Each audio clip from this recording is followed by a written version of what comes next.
A Operação Sem Desconto mobilizou nesta quarta-feira 700 policiais federais e 80 servidores da Controladoria Geral da União. Durante a ação foram cumpridos 211 mandados de busca e apreensão e ordem de sequestro de bens de R$1 bilhão. Além disso, também foram expedidos 6 mandados de prisão temporária no Distrito Federal e em 13 estados. De acordo com o ministro da Justiça e Segurança Pública, Ricardo Lewandowski, a operação está no início e destaca a gravidade dos fatos investigados. Não admitimos neste governo a corrupção, seja ela qual for, venha de onde vier, sobretudo em prejuízo do erário público. Foi uma fraude contra os aposentados, pessoas que estão numa fase já adiantada da vida e por isso estão naturalmente debilitadas e foram vítimas, digamos assim, fáceis destes criminosos que se apropriaram das pensões e das aposentadorias. As investigações apontam que os descontos indevidos foram realizados no período de 2019 a 2024. Segundo o governo, em 2023, a CGU deu início a uma série de apurações sobre o aumento do número de entidades e dos valores descontados dos aposentados. A partir desse processo, foram feitas auditorias em 29 entidades que tinham acordos de cooperação técnica com o INSS. 70% dessas entidades não tinham entregue a documentação completa ao Instituto. Também foram realizadas entrevistas com 1.300 aposentados que tinham descontos em folha de pagamento. De acordo com o ministro Vinícius Marques de Carvalho, da Controladoria Geral da União, a maioria das pessoas que tinham recursos descontados não havia autorizado os abatimentos. É importante, muito importante, que todas essas pessoas que, por acaso, tenham esses descontos, sejam descontadas, saibam exatamente por que elas estão sendo descontadas e que elas, obviamente, tenham vontade, tenham declarado e manifestado plenamente a sua vontade de realização desses descontos para essas associações. A Polícia Federal foi acionada logo que foram verificados indícios de uma ação criminosa. Nesta quarta-feira, 6 servidores públicos foram afastados de suas funções. Também houve apreensão de carros de luxo, dinheiros em espécie, joias e quadros. A fraude pode chegar a mais de 6 bilhões de reais, segundo a Polícia Federal. O governo determinou a suspensão dos acordos de cooperação técnica das entidades associadas ao INSS e, consequentemente, dos descontos feitos nas folhas de pagamentos de aposentados e pensionistas. Além disso, quem identificar desconto indevido de mensalidade associativa no extrato de pagamento pode pedir a exclusão do débito de forma automática pelo aplicativo ou site Meu INSS.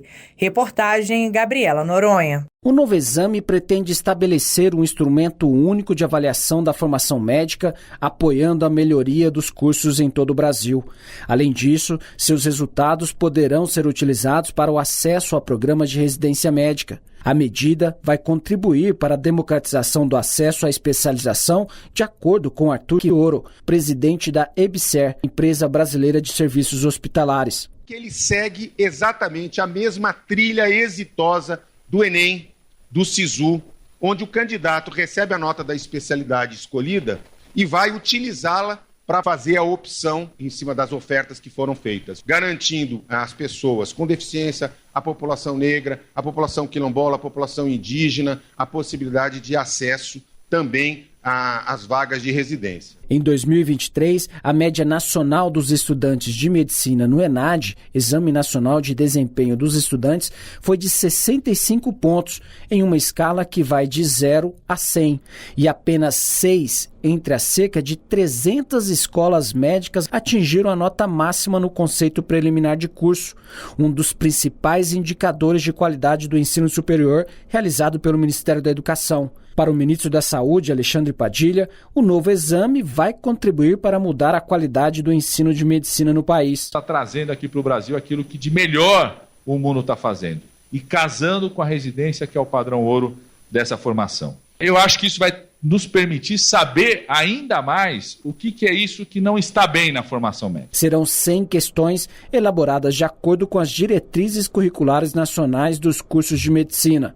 A aplicação da prova será anual, com início já em 2025, como anunciou o ministro da Educação, Camilo Santana. Vamos chamar os conselhos, vamos chamar as entidades de classe, vamos chamar todos para discutir o melhor formato desse teste, que nós já queremos aplicar esse ano em outubro, aqui no Brasil. E nós vamos procurar, na segunda etapa, instituir a prova de progresso no meio do curso. O exame será obrigatório para todos os concluintes de medicina. A primeira edição deve avaliar 42 mil estudantes que estão terminando o curso esse ano, além de médicos já formados que desejarem tentar vagas por meio do Exame Nacional de Residência Médica. Reportagem Pablo Mundim. Não, é só para... Isso aqui tem que ter um mínimo de liturgia. Já que o Stuquinha não contratou nenhum apresentador, eu vou apresentar aqui. Bem, vocês conhecem as pessoas que estão aqui, o nosso líder Guimarães, nosso companheiro-chefe do Congresso Nacional, nossa companheira ministra, nosso companheiro presidente da Câmara, nosso companheiro presidente do Senado, nosso ministro da Justiça, nosso advogado-geral da União, meu líder no Senado. Tá? Esse ato de hoje é um ato histórico para o Palácio do Planalto. Acho que é um ato histórico para o Ministério da Justiça, para a Câmara e para o Senado. Ou seja, hoje eu estou assinando, a nossa proposta de emenda à Constituição, tão trabalhada pelo companheiro Lewandowski, que finalmente vai dar entrada no Congresso Nacional. Não sei quantas vezes na história o Congresso Nacional já votou uma PEC que trata da questão da segurança pública, com uma decisão e uma posição do governo federal, uma posição muito sábia, que não quer interferir na responsabilidade e na autonomia de cada Estado no tratamento da questão da segurança pública. O que nós queremos é dizer ao povo brasileiro que o governo federal assumiu definitivamente, a responsabilidade de se colocar totalmente à disposição de Estados para que a gente possa cuidar da segurança do povo brasileiro e não permitir que o povo continue andando assustado em todas as ruas, de todas as cidades, de todos os estados brasileiros. O que nós vamos fazer é nos colocar à disposição, com inteligência, com dinheiro, com recursos e com a nossa vontade política para ver se a gente consegue amenizar o susto que o povo brasileiro vive cotidianamente, seja por assalto a um aparelho, elétrico dentro de casa, seja pela loucura que é o celular na rua, e nós vamos tentar mostrar que nós vamos penalizar todos aqueles que cometerem qualquer delito que interfira na tranquilidade da sociedade brasileira.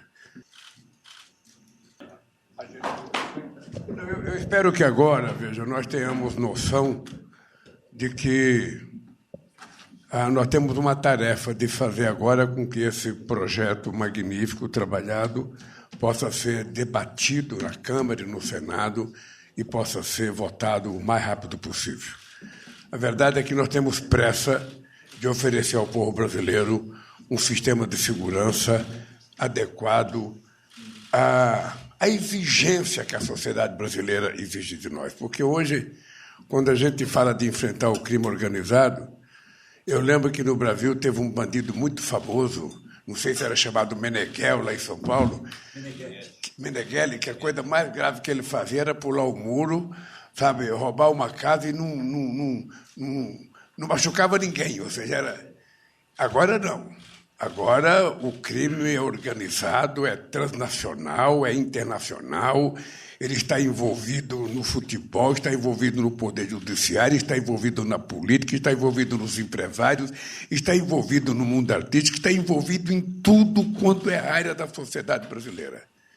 Ou seja, é uma verdadeira multinacional de produzir ilícitos e de praticar violência e de contrabandear armas e de traficar drogas. Ou seja, portanto, somente um país, uma nação unida, é capaz de enfrentar essa situação. E mais ainda, ministro Lewandowski, é importante que a gente estabeleça uma relação muito forte com os nossos países fronteiriços. É importante que a gente faça uma relação muito forte com os outros países, porque tem muito país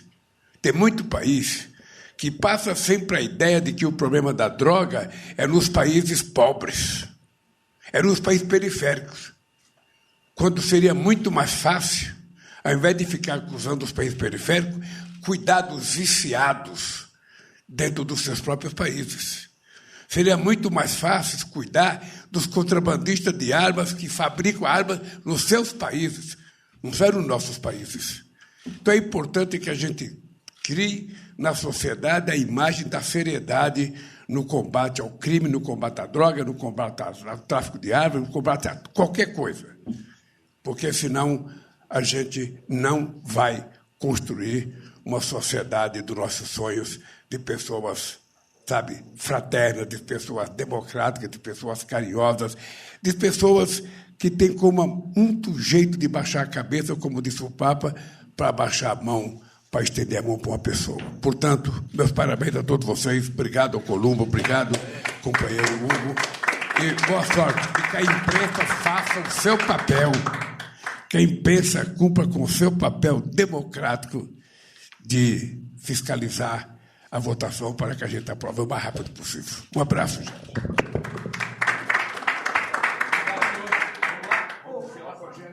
O encontro online reuniu o presidente Lula, o secretário-geral das Nações Unidas, Antônio Guterres, e representantes de 17 países, como os presidentes da França, Emmanuel Macron, e da China, Xi Jinping. Em seu discurso, Lula pediu empenho para frear o aquecimento global e cobrou que os países apresentem suas metas para reduzir a emissão de carbono até 2035, como explicou o ministro das Relações Exteriores, Mauro Vieira. Há um atraso. Até agora, cerca de 10% do total dos membros da Convenção da ONU sobre Mudança Climática apresentaram suas contribuições. O Brasil já apresentou proposta de redução entre 59% e 67% de emissões. A ministra do Meio Ambiente e Mudança do Clima, Marina Silva, destacou que foi discutido o lançamento do Fundo Florestas Tropicais para Sempre. É uma iniciativa que o Brasil quer que esteja operacional na COP30, onde iremos fazer o financiamento para aqueles que protegem floresta, pagamento por hectare de floresta plantada. Outro ponto tratado na reunião foi a criação do Balanço Ético Global para o engajamento de lideranças jovens e religiosas, artistas, povos originários, cientistas e tomadores de decisão em torno de um novo pacto com o planeta. Reportagem, Márcia Fernandes. O 13º salário vem antecipado em abril e maio. Cerca de 34.200.000 aposentados, pensionistas e beneficiários de auxílios pagos pelo INSS vão ser beneficiados. A primeira parcela da antecipação vem junto com o pagamento no fim deste mês. O calendário vai de 24 de abril até 8 de maio. Em maio, virá a segunda metade do 13º, de 26 de maio a 6 de junho. O calendário de pagamentos leva em conta o número final do cartão de benefício, sem considerar o último dígito verificador, que aparece depois do traço. Recebem primeiro os beneficiários que ganham até um salário mínimo. Os aposentados e pensionistas que recebem acima do piso nacional terão o valor da parcela acreditado de 2 a 8 de maio. A expectativa é de que sejam injetados mais de 73 bilhões de reais na economia brasileira. O contador aposentado Dornelles William de Oliveira será um dos beneficiados. O morador de Goiânia, em Goiás, conta que vai guardar o dinheiro para usar no fim do ano e aproveitar os juros que devem devem render e reconhece a importância do adiantamento. Agora tem que saber utilizar. Eu acho que o mais importante é isso aí, porque para muitos vão vir em boa hora, né? A pessoa tem que pagar uma conta, está precisando, então só pode ajudar todo mundo. Quem não estiver precisando, guarda na poupança, como eu vou fazer. Não recebem o 13º salário pessoas contempladas pelo benefício de prestação continuada, o BPC, pago a idosos com mais de 65 anos e pessoas com deficiência, desde que comprovem baixa renda, e beneficiários de renda mensal vitalícia. Para conferir, basta acessar o site gov.br/INSS ou pelo aplicativo Meu INSS. E para quem não tem acesso à internet, basta ligar para a Central 135. Reportagem Luciana Colares de Holanda. Boa tarde, presidente Lula. Boa tarde, presidente Davi Alcolumbre. Boa tarde, presidente Hugo Mota. Ministra Gleisi, boa tarde. Boa tarde, Randolfo Rodrigues. Boa tarde, deputado José Guimarães. Boa tarde, meu caro amigo Jorge Messias. Boa tarde, Jacques Wagner. O presidente hoje está tomando uma medida da mais alta importância do ponto de vista histórico, como ele acaba de sublinhar. Pela primeira vez na história republicana deste país, o governo federal resolve assumir a sua parte de responsabilidade num problema extremamente complexo que até hoje estava entregue aos estados, em grande parte, e numa parte menor aos municípios, que é a segurança pública. Essa PEC que o governo Lula está enviando ao Congresso Nacional abre uma oportunidade, presidente Davi Alcolumbre, para que o Congresso Nacional, depois de 36 anos de vigência da Constituição, que foi promulgada, como sabemos, em 1988, revisite esse delicado capítulo da segurança pública plasmado na nossa Constituição.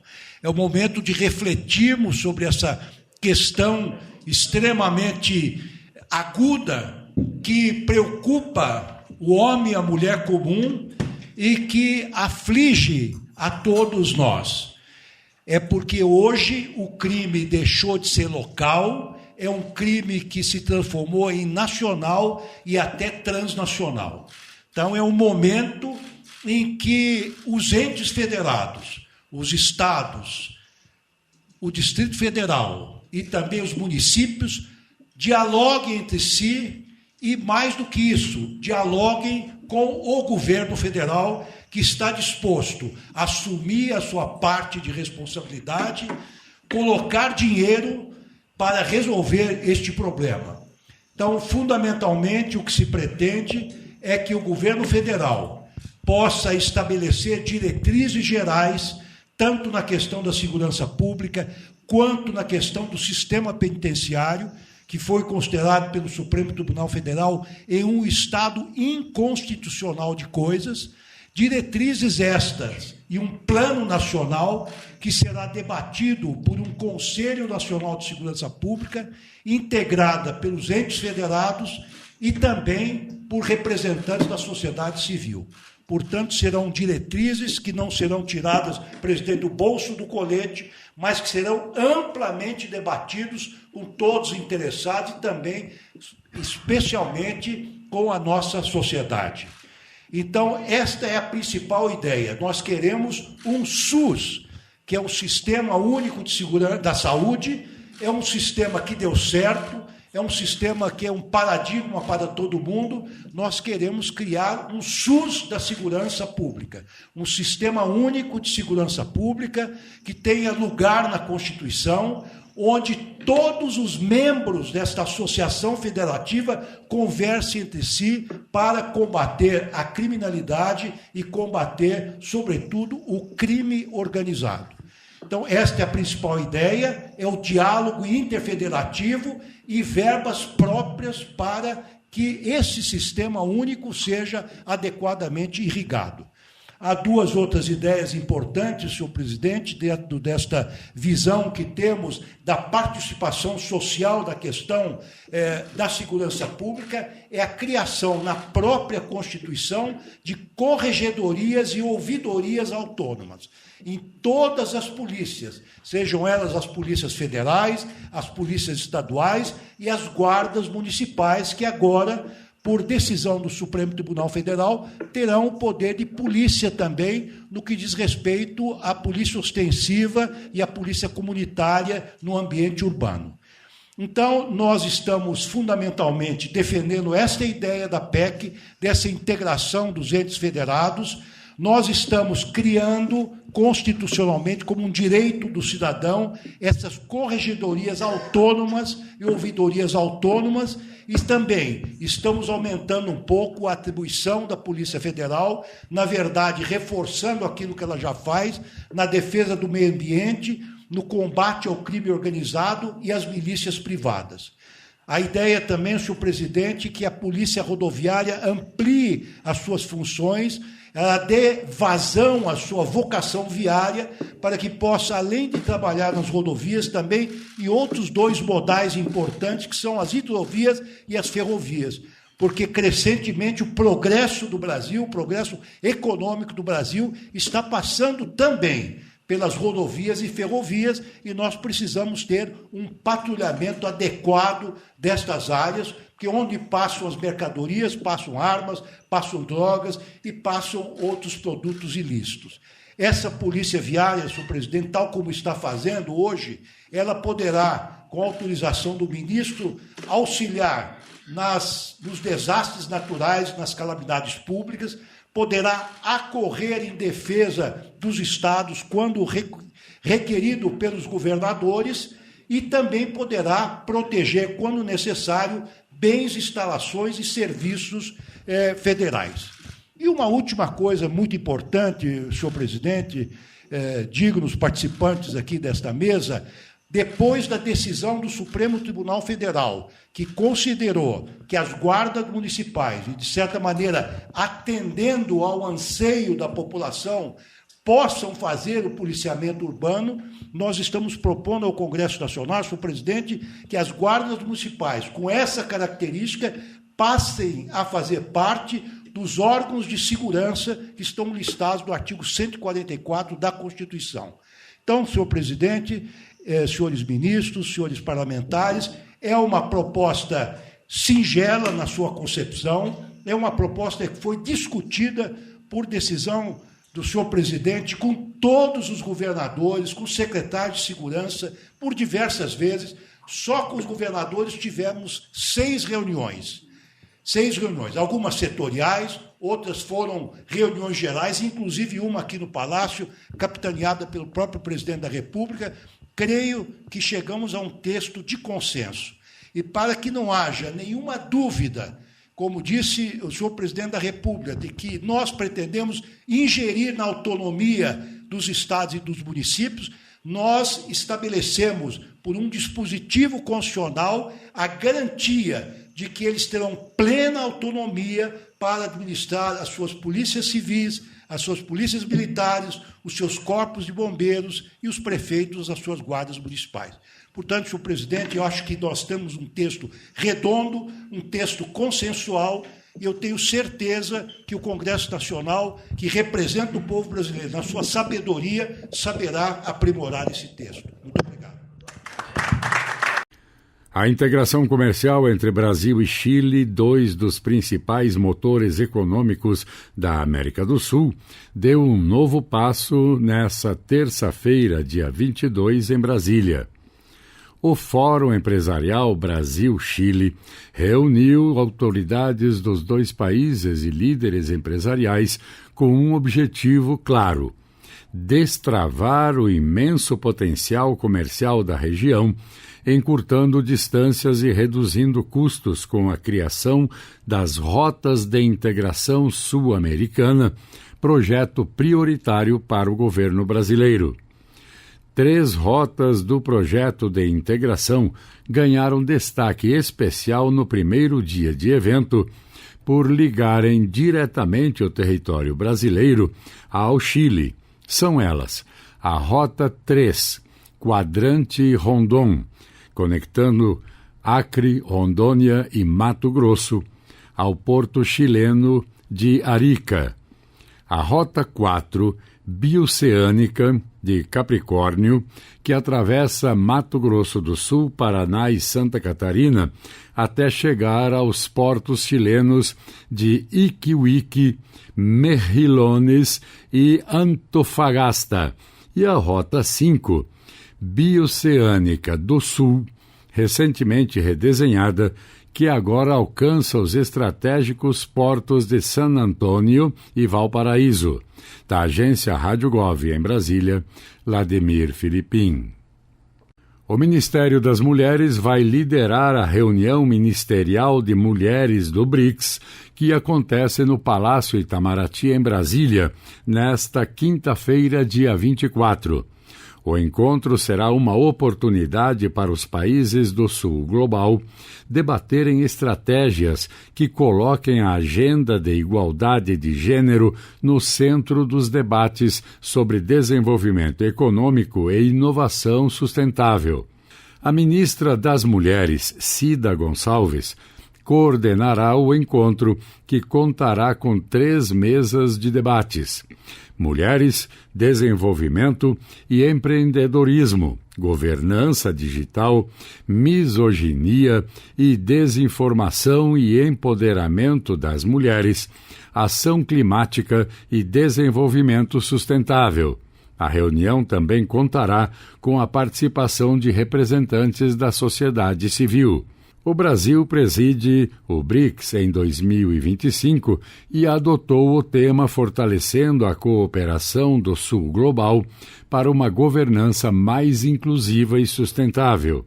Da agência Rádio Gov em Brasília, Vladimir Filipim. Os povos e comunidades tradicionais de todo o país vão ter um novo foco de estudos e mapeamento censitário, após a assinatura de um acordo de cooperação técnica entre o Ministério do Meio Ambiente e Mudança do Clima e o Instituto Brasileiro de Geografia e Estatística, o IBGE. O documento pretende desenvolver metodologias e pesquisas que ampliem a produção de dados estatísticos e geográficos sobre esses segmentos. Com vigência de 60 meses, o acordo prevê ações divididas em 8 etapas. Entre elas está a identificação de áreas prioritárias, a harmonização de conceitos e territórios, além do desenvolvimento de uma coleta colaborativa de dados geoespaciais. A iniciativa estabelece o compartilhamento de registros administrativos e bases cadastrais entre MMA, IBGE e outros órgãos. O objetivo é promover análises mais precisas e integradas sobre a presença e as condições dessas comunidades. Da agência Rádio Gov em Brasília, Vladimir Filipim. O presidente Luiz Inácio Lula da Silva recebeu o presidente do Chile, Gabriel Boric, em Brasília, Distrito Federal. No encontro foram assinados 13 acordos e memorandos entre os dois países em diversas áreas, como justiça e segurança pública, defesa, ciência e tecnologia, cultura, pesca e aquicultura, agricultura, pecuária e inteligência artificial. Um dos principais pontos abordados durante a reunião bilateral foi a necessidade de aprimorar a infraestrutura regional.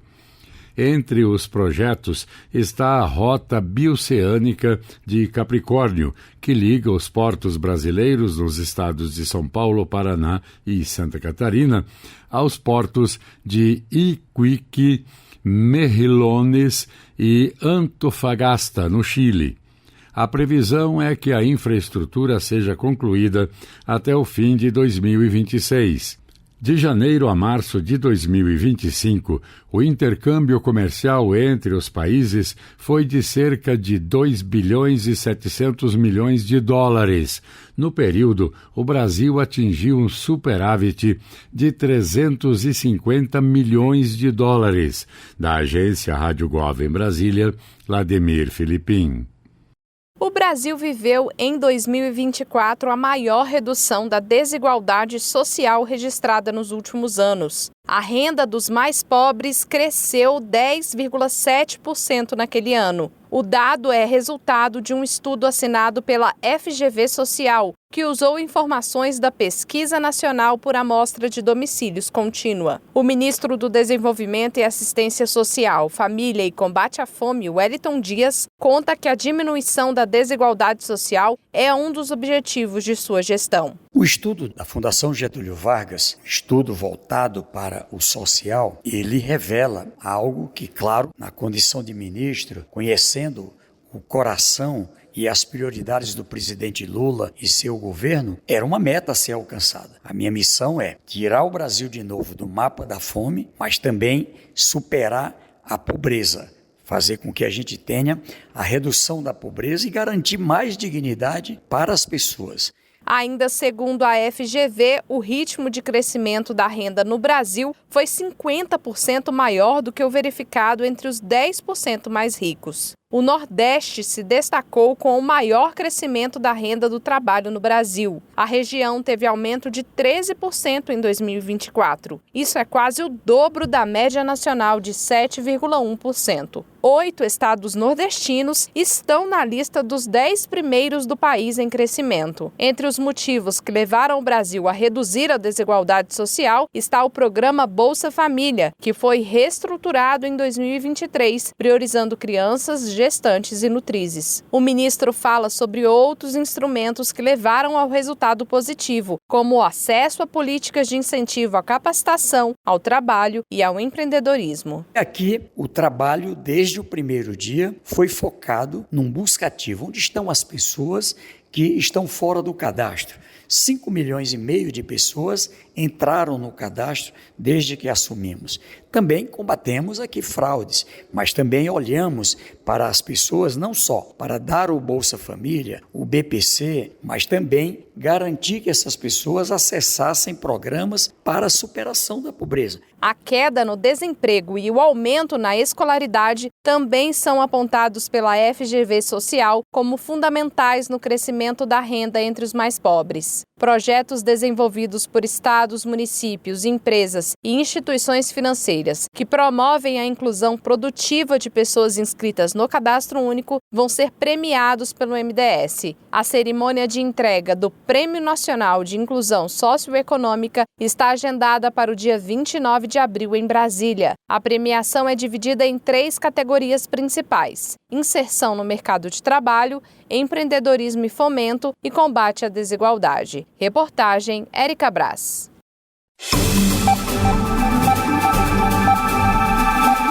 Garantir a oferta e o preço justo de arroz no prato dos brasileiros. Para isso, existem programas de incentivo, como o Arroz da Gente, que realiza a primeira entrega do ano nesta quinta-feira em Sergipe, a 14 entidades e cozinhas solidárias. O arroz foi produzido por famílias quilombolas e da agricultura familiar e será a maior entrega já feita. Outras ações são realizadas para baratear os grãos, como a formação de estoques de alimentos e a ampliação de área plantada para cultivo. Para falar sobre esses assuntos, recebemos ao vivo na Voz do Brasil o presidente da Companhia Nacional de Abastecimento, a CONAB, Edgar Preto. Boa noite, presidente, bem-vindo mais uma vez. Boa noite, Luciano, boa noite, Luciana, boa noite, brasileiros e brasileiras que estão sintonizados na Voz do Brasil. É um prazer estar aqui novamente, conversando com vocês com um assunto que diz respeito à vida do nosso povo. Vamos começar falando então do arroz, presidente, um cereal presente, super presente aí na alimentação do povo brasileiro, né? O programa Arroz da Gente realiza então amanhã a primeira entrega do ano em Sergipe, 53 toneladas de arroz agroecológico. Para quem será destinado esse produto e como é que funciona o programa? Luciano, explique primeiro aos nossos ouvintes como é que funciona o Arroz da Gente. Foi lançado pelo presidente Lula no dia 12 de outubro, Dia Mundial da Alimentação, no Palácio do Planalto, que tem por objetivo diversificar a produção de arroz para estados que hoje não produzem e que tempos passados produziram e produziram muito arroz. é tirar a dependência apenas de uma região do nosso país, já que o arroz é essa comida maravilhosa que está presente no dia a dia no prato dos brasileiros e brasileiras. Nós hoje estamos expandindo, então, com esse programa, a produção de arroz para mais 16 estados do nosso país, 257 municípios, irá beneficiar 40 mil famílias de assentados da reforma agrária, quilombolas, indígenas e agricultores familiares desses estados. O objetivo também é garantir que nessas regiões que não produzem, para a gente encurtar o custo logístico de trazer do Rio Grande do Sul, de Santa Catarina, fazer a produção chegar mais perto do povo consumidor, garantir a eles um produto bom, de excelência, produzido pelo homem e a mulher do campo de uma forma orgânica e distribuir para a rede socioassistencial. Esse arroz chega nas cozinhas solidárias, chega nas creches, chega nas escolas, chega nos hospitais, asilos, abrigos, toda essa rede que está montada nos municípios que recebe alimentação da agricultura familiar serão também os recebedores do arroz produzido no programa Arroz da Gente. Então esse programa beneficia essa rede assistencial, não chega direto ao consumidor, chega? O objetivo é que a Conab garanta assistência técnica, vai garantir a semente. Nós vamos, em parceria com o MDA, com o MDS, com o BNDES, garantir também máquinas específicas, máquinas pequenas para pequenas lavouras. E estamos também garantindo que 100% da produção a Conab compra através desse programa do Arroz da Gente do governo federal. Essa compra é destinada à rede socioassistencial. Assim que compra, simultaneamente chega na mesa de quem está passando necessidade ou quem precisa ser alimentado pelo poder público. Bom, vamos continuar falando de arroz. Agora, outra opção, né? O COV, o Contrato de Opção de Venda. A novidade é que foi antecipado, né, o prazo para os produtores de alguns estados acessarem esse contrato. Explica para os ouvintes o que é essa ferramenta e como é que ela atende os produtores, presidente. Luciano, eu já comentei com vocês aqui na Voz do Brasil que nós temos no Brasil até o ano passado muito ajustado o que a gente produz e o que a gente consome de arroz. Ano passado o Brasil colheu 10 milhões e meio de toneladas de arroz e o povo brasileiro já consome 10 milhões e meio de toneladas de arroz. Então nós temos necessidade de ampliar a produção. E para aumentar a produção, a gente tem que mostrar para o produtor, para o agricultor, que produzir arroz, produzir comida para o nosso mercado interno de uma forma geral, é atrativo economicamente. Então nós lançamos o ano passado, já que a Conab previu com a nossa equipe de inteligência que nós iríamos colher mais arroz no país, como de fato as previsões da Conab poderão chegar a 12 milhões ou até mais de 12 milhões de toneladas, serão 1,5 milhão a mais do que ano passado. O Mercosul, a Conab também previu que vai aumentar sua produção em mais de 500 mil de toneladas. A Índia, que é a grande produtora de arroz no mundo, produz mais de 200 milhões de toneladas também. O ano passado anunciou que abriu novamente as exportações. Então a Conab lá o ano passado previu, vai ter mais arroz. E consequentemente vai baixar o preço para o agricultor na hora de vender. O presidente Lula nos orientou e a Conab então montou essa ferramenta que é o contrato de opção de venda. O agricultor contratou conosco ano passado e ele é de opção. Na hora de vender, se o mercado paga mais do que esse contrato, ele vende para o mercado. Mas se pagar mais, o governo federal garante que compra através da Conab. O que aconteceu, Luciano e ouvintes? O contrato que era para ser efetivado lá em agosto, para a escolha do agricultor, este momento agora, o preço do mercado já está abaixo do que foi contratado pelo nosso contrato. 20% acima do preço mínimo. Então nós decidimos antecipar esse contrato. Já estamos com o orçamento assegurado, vamos pagar os agricultores, botar o dinheiro no bolso de quem produz, para que ele possa preparar a próxima safra e garantir que o ano que vem teremos uma grande safra de arroz, garantindo a mão amiga do governo federal. Bom para o produtor e também um preço mais acessível, talvez, para o consumidor, né? Sem dúvida, Luciana. Mais produto no mercado, mais oferta, é a possibilidade, sim, com certeza, do consumidor pagar menos. Aliás, dona de casa, donos de casa que estão me ouvindo agora, vocês sabem que ano passado o preço do arroz estava muito mais alto que agora, preço do arroz baixou porque justamente tem mais arroz no mercado, mas nós queremos assegurar a mão amiga do governo federal para quem produz. Agora, presidente, a Conab também voltou a atuar na formação de estoques públicos, né, que tem como objetivo garantir o preço. Isso funciona também para os produtos mais consumidos, arroz, feijão. Qual a importância dessa formação dos estoques? Especialmente o arroz, Luciano. O feijão, ele tem um curto menor de possibilidade de você deixar ele armazenado, porque ele acaba perdendo a qualidade. Mas de forma indireta, o governo também está incentivando, garantindo o juro mais barato. 3% é o juro do Plano Safra que está em curso, para quem optar em produzir arroz, feijão, hortaliças e frutas. Então, a gente alcança a mão, podemos fazer também contrato de opção para o feijão. Mas nós, já em 23, compramos milho. Baixou o preço do milho na região do Centro-Oeste, o governo federal orientou a Conab e a Conab comprou 361 mil toneladas de milho. Quando deu a seca no Nordeste, que o preço subiu para os consumidores, os produtores, a Conab levou esse milho e garantiu o milho mais barato para os pequenos criadores, especialmente da agricultura familiar. Já esse ano ainda, fizemos um planejamento ano passado, e esse ano, depois de 11 anos que a Conab não tinha estoque de trigo, voltou a ter estoque de trigo. Compramos trigo porque o preço caiu para os agricultores abaixo do preço mínimo. E agora, possivelmente final deste mês de abril, que vamos antecipar o contrato de opção, nós vamos botar, depois de 8 anos, arroz de novo nos estoques da Conab, garantindo a segurança para quem planta, mas garantindo também um preço justo para quem consome. Tá ótimo. Nós conversamos com o presidente da Conab, Edgar Preto. Muito obrigado mais uma vez pela sua presença e participação aqui na Voz do Brasil. Agradeço imensamente a oportunidade, sempre à disposição. Estamos, sob a orientação do presidente Lula, trabalhando bastante para garantir melhoria na mesa do povo brasileiro. A Polícia Federal e a Controladoria Geral da União, a CGU, deflagraram nesta quarta-feira a Operação Sem Desconto, que apura um esquema de descontos associativos não autorizados em aposentadorias e pensões do Instituto Nacional do Seguro Social, o INSS. As entidades investigadas cobraram sem consentimento mais de 6 bilhões de reais entre 2019 e 2024. Em entrevista coletiva sobre a operação, com participação do ministro da Justiça e Segurança Pública, Ricardo Lewandowski, e do ministro da Previdência Social, Carlos Lupe, foi informado que 700 policiais federais e 80 servidores da CGU cumprem 211 mandados de busca e apreensão e 6 de prisão temporária. Lewandowski diz que a ação é para proteger os aposentados que, segundo investigação, desde 2023 sofrem descontos sem autorização de 29 entidades associativas. Entrevistas com beneficiários confirmaram que a maioria não reconhecia os débitos. Ao todo, 6 milhões de pessoas foram afetadas.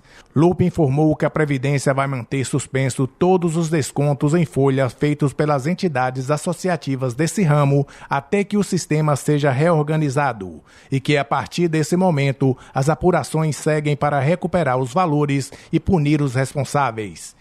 3 suspeitos foram presos em Sergipe e outros 3 estão foragidos.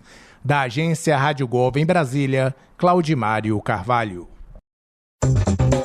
Minuto Ciência.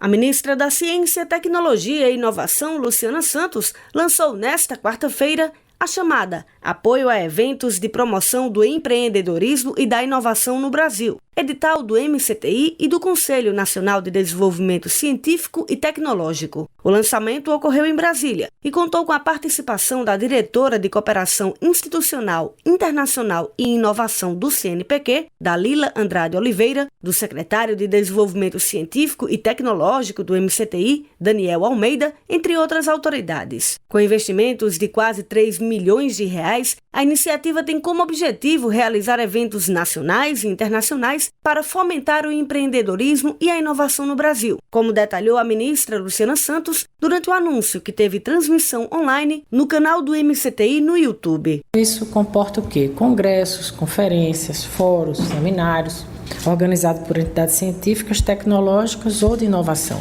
E o objetivo é fomentar a troca do conhecimento, conectar os diversos atores do ecossistema de inovação e estimular novas iniciativas empreendedoras. Então, eu não tenho dúvida que esses espaços são inspiradores, ajuda na capacitação, dissemina as boas práticas, experiências, também são ambientes de articulação, né, de estabelecimento de parcerias e às vezes até de descoberta dentro do próprio ecossistema de como é que se faz mais parcerias. Podem ser apoiados eventos regulares de grande porte, organizados por entidades científicas, tecnológicas ou de inovação, com histórico de no mínimo 3 edições. Eventos nacionais podem ser financiados em até R$150 mil. Para os internacionais, o valor limite é de R$200 mil. A diretora do CNPq, Dalila Andrade Oliveira, ressaltou a importância da iniciativa. Essa chamada tem esse foco e ela é muito importante, porque ela promove nesses eventos tanto a disseminação de novos conhecimentos, como também a possibilidade de intercâmbio de experiência e de construção de novas redes de colaboração. O edital já possui 2 rodadas de submissão de propostas. A primeira já está aberta e vai até 16 de maio. A segunda começa dia 4 de agosto e termina no dia 18 de setembro. Os eventos da primeira etapa devem ser realizados no segundo semestre de 2025, enquanto os da segunda rodada devem ser feitos no primeiro semestre de 2026. Para conferir os detalhes do edital, acesse o site www.gov.br/MCTI. Reportagem Mariana Leite. Minuto Ciência.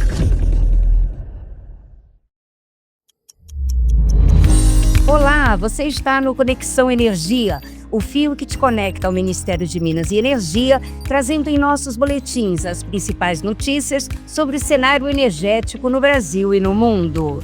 O Conexão Energia é uma parceria entre o Ministério de Minas e Energia e a Rádio Gov.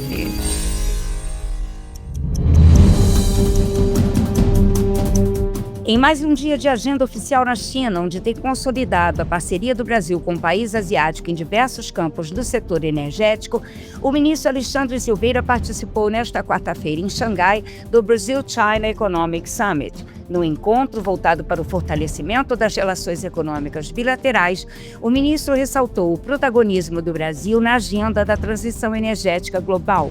Silveira destacou o potencial do setor da mineração brasileira, com ênfase para a densa cadeia produtiva dos minerais críticos, como lítio, nióbio, terras raras e grafite, essenciais para a transição energética. O Brasil e a China, disse o ministro, compartilham um compromisso com o planejamento sério, o diálogo internacional e a transição energética. Com uma das matrizes mais limpas do mundo, o Brasil é um solo fértil para investimentos e oferece estabilidade social e segurança jurídica. Em sua fala, Silveira destacou que o Brasil é um dos poucos países detentores da cadeia completa da mineração, do combustível à geração da energia nuclear para fins pacíficos e ressaltou que as afinidades entre o Brasil e a China conduzem ao estreitamento dos laços comerciais e ao firmamento de acordos tecnológicos para o direcionamento a uma nova economia verde com geração de emprego e desenvolvimento para o Brasil. O Brazil-China Economic Summit também contou com um painel dedicado às iniciativas do governo brasileiro no processo da transição energética. Sobre a integração de energias renováveis no sistema elétrico brasileiro, o destaque foi o linhão Manaus-Boa Vista, que já conta com 80% de sua obra concluída e que vai conectar o estado de Roraima ao sistema interligado nacional. O painel também tratou dos avanços na política nacional de biocombustíveis, incluindo as metas de aumento gradual do teor de biodiesel no diesel até 2030.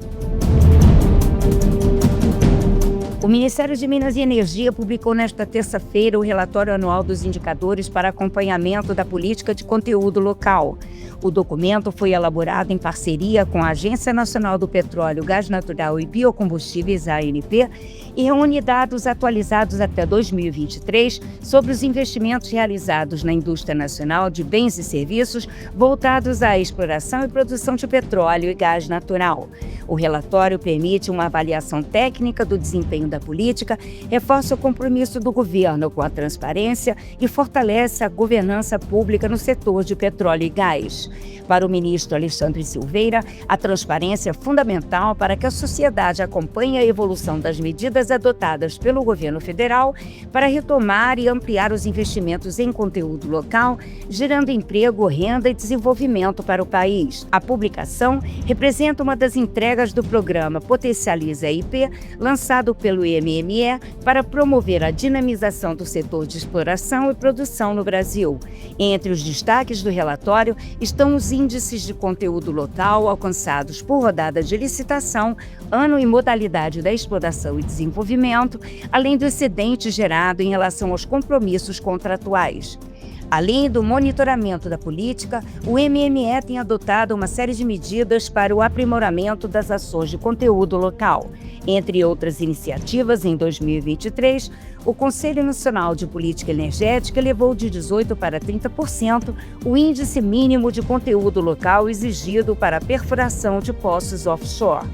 A elaboração do relatório é resultado do trabalho conjunto da Secretaria Nacional de Petróleo, Gás Natural e Biocombustíveis do MME e a Superintendência de Conteúdo Local da ANP.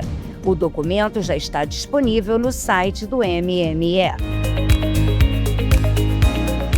O Conexão Energia fica por aqui. Mais informações, acesse www.mme.gov.br. Nossos boletins têm a produção e apresentação de Nise Quintas e edição de Ana Lúcia Ferreira e Bruno Piuí.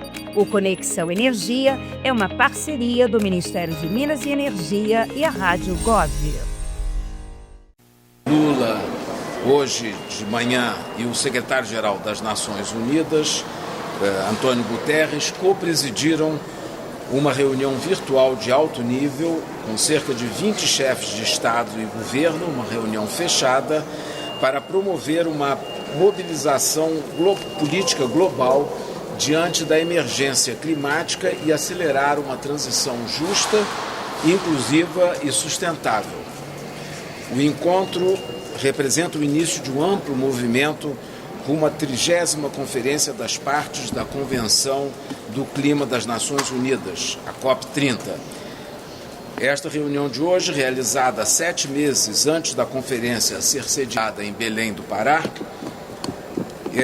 é um encontro que reuniu lideranças de diversos continentes com foco em grandes economias e pequenas ilhas, para compartilhar prioridades e estabelecer compromissos na aceleração do enfrentamento à mudança global. Nesta reunião de hoje, que foi promovida, como eu disse, pelo presidente Lula, com o apoio da ONU, na pessoa do secretário-geral Antônio Guterres, participaram o presidente da China, Xi Jinping, o presidente do Conselho da União Europeia, Antônio Costa, e a presidente da Comissão Europeia, Ursula von der Leyen, o presidente de Angola, o presidente da Malásia, da Nigéria, da Turquia, o presidente Boric do Chile, que estando ainda de visita de Estado aqui do Brasil, falou de Brasília. Estiveram também presentes o primeiro-ministro do Vietnã, o primeiro-ministro e presidente do governo da Espanha, Pedro Sánchez, e o presidente da França, Emmanuel Macron, dentre outros. Estiveram também presidentes das Ilhas Marshall, o presidente da Tanzânia, o presidente da Nigéria, dentre outros, num total de cerca de 20 chefes de Estado e governo. Durante o encontro, o presidente Lula reafirmou o compromisso do Brasil com a construção de um novo modelo de desenvolvimento baseado em prosperidade econômica, sustentabilidade ambiental e inclusão social. O presidente também anunciou a iniciativa do Balanço Ético Global, que igualmente integra a parceria com o secretário-geral da ONU rumo à COP30. E nessa vertente, um foco de mobilização política, o Brasil e a ONU convocarão ao longo do ano uma série de eventos voltados ao engajamento de lideranças jovens e religiosas, artistas, povos originários, cientistas, tomadores de decisão, em torno de um novo pacto ambiental para o planeta. Eu agora passo a palavra para a ministra Marina Silva, que fará também comentários sobre a reunião. Muito obrigado.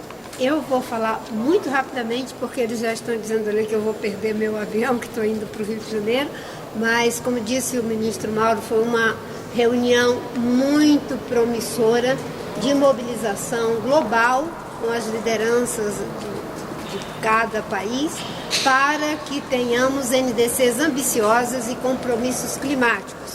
O presidente Lula, junto com o secretário Guterres, tomaram essa iniciativa, como disse meu colega Mauro, além do balanço ético global que está sendo liderado por eles dois, mobilizando diferentes segmentos da sociedade. Também chamou a atenção para a questão da aliança global em relação ao combate à fome, que foi um resultado importante do G20, mas também em parceria com a FAO, né? A atenção para que tenhamos NDCs suficientemente ambiciosas, alinhadas com o ponto 5, e uma iniciativa global sobre integridade da informação climática, também em parceria com a Unesco. E, por fim, né, a questão do Fundo Floresta Tropical para Sempre, que é uma iniciativa que o Brasil quer que esteja operacional na COP30, onde iremos fazer o financiamento para aqueles que protegem floresta, pagamento por hectare de floresta plantada. O presidente Lula também fez um apelo de que a COP30 deva ser a COP da implementação dos acordos até aqui alcançados, sobretudo aqueles que advêm do balanço global que antecederam as COPs, tanto de Dubai quanto de Baku, em relação a triplicar renovável, duplicar a eficiência energética, se afastar do uso de combustível fóssil e fim do desmatamento, além do necessário financiamento climático, tudo isso alinhado à missão de não ultrapassar 1,5 de temperatura da Terra. O discurso do presidente vai ser disponibilizado para os senhores na íntegra, obviamente que é uma relação, uma reunião de trabalho e não se entra em detalhe naquilo que foi ali discutido, mas cada um terá a liberdade de divulgar à sua maneira aquilo que acha conveniente. O discurso do presidente será transmitido. O secretário Guterres deu agora um resumo também na perspectiva, uma coletiva na perspectiva dele, e eu peço desculpas porque, de fato, eu não posso perder meu avião, senão eu vou perder a entrevista com os colegas de vocês que está marcado para as 4 horas da tarde. Só uma pergunta, ministra, aproveitar a presença de vocês aí, de novo, queria esclarecer, a COP vai ser toda em Belém? Todos os eventos da COP serão em Belém? Isso está assegurado? Sim. A COP será em Belém. Sem dúvida nenhuma. Tem um espaço entre o encontro dos chefes de Estado, exatamente. Cerca de uma semana. E depois a COP, a pré-COP vai ser em Brasília. A pré-COP. Que é aquela reunião preparatória que acontece... Toda a negociação diplomática toda em Belém. Mauro, querido, parabéns. Bom dia para você. Um pouquinho mais, fica o senhor, por favor, para falar com a gente. A gente tem algumas perguntas que o senhor puder responder. Os países que participaram, as NDCs estão muito atrasadas. Perdão? As NDCs estão muito atrasadas. Sim. Muito. Os países nessa conversa conseguiram avançar... O objetivo dessa reunião, que foi ideia do presidente Lula e abraçada pela ONU, foi justamente fazer um chamado à ação para que os países apresentem suas NDCs, suas contribuições nacionais determinadas, porque há um atraso. Até agora, cerca de 10% do total dos membros da Convenção da ONU sobre Mudança Climática apresentaram suas contribuições. O Brasil foi o primeiro de todos, e o apelo foi para que houvesse uma apresentação de NDCs ambiciosas. Isso que foi o objetivo da reunião. Acho que foi muito bem sucedida, porque teve um grande impacto com participação de importantes líderes, de países líderes e da Secretaria-Geral da ONU e também da União Europeia. Eu creio que alcançou esse objetivo, e a repercussão que terá essa reunião pela imprensa vai fazer com que outros países também se mobilizem e apresentem as suas NDCs. Também importante é ter em mente que a composição dos países convidados, não se podia convidar os 193 países da ONU, senão seria uma Assembleia Geral. Mas foram escolhidos países importantes atores mundiais, não só grandes economias, grandes países, como também algumas pequenas ilhas, os chamados CIDs, que são os pequenos estados insulares, porque eles são os que mais sofrem, possivelmente, as questões do impacto ambiental. E então foi também importante ter, com o presidente de Palau e de outras estados insulares para que dessem também seu testemunho e fizessem um apelo para que todos os países apresentem até o prazo, que é setembro próximo, as suas NDCs e muito ambiciosas. Muito obrigado. Esse atraso pode prejudicar as negociações na COP? Não, é importante que seja o mais rápido possível, mas sendo dentro desse prazo estará muito bem. Muito obrigado. A China falou alguma coisa da própria NDC? Como? A China falou das suas próprias intenções, de quando eles vão apresentar? Deu alguma perspectiva? Eles devem divulgar o discurso deles, mas o presidente se referiu também aos seus objetivos nas NDCs. Obrigada, gente. O Ministério da Educação, MEC, anunciou um investimento de R$16 milhões para o programa Dinheiro Direto na Escola Cantinho da Leitura. A iniciativa tem como objetivo fomentar a instalação de ambientes agradáveis e estimulantes que promovam o contato direto de crianças pequenas com os livros. A ação é desenvolvida por meio do Compromisso Nacional Criança Alfabetizada, CNCA. O MEC vai disponibilizar a lista de instituições de educação infantil elegíveis aos municípios e aos estados para a seleção. A escolha vai acontecer no período de 28 de abril a 9 de maio. Após esse processo, as instituições selecionadas devem confirmar o interesse no sistema PDDE interativo e elaborar um plano de ação no período de 12 a 30 de maio de 2025. Cada sala de pré-escola vai receber um aporte de R$ 1.235, com a distribuição de 30% para capital e 70% para custeio. O Compromisso Nacional Criança Alfabetizada é realizado em regime de colaboração entre a União e os entes federados. O objetivo é garantir que 100% das crianças brasileiras estejam alfabetizadas no final do segundo ano do ensino fundamental. Da agência Rádio Gov em Brasília, Dilson Santa Fé.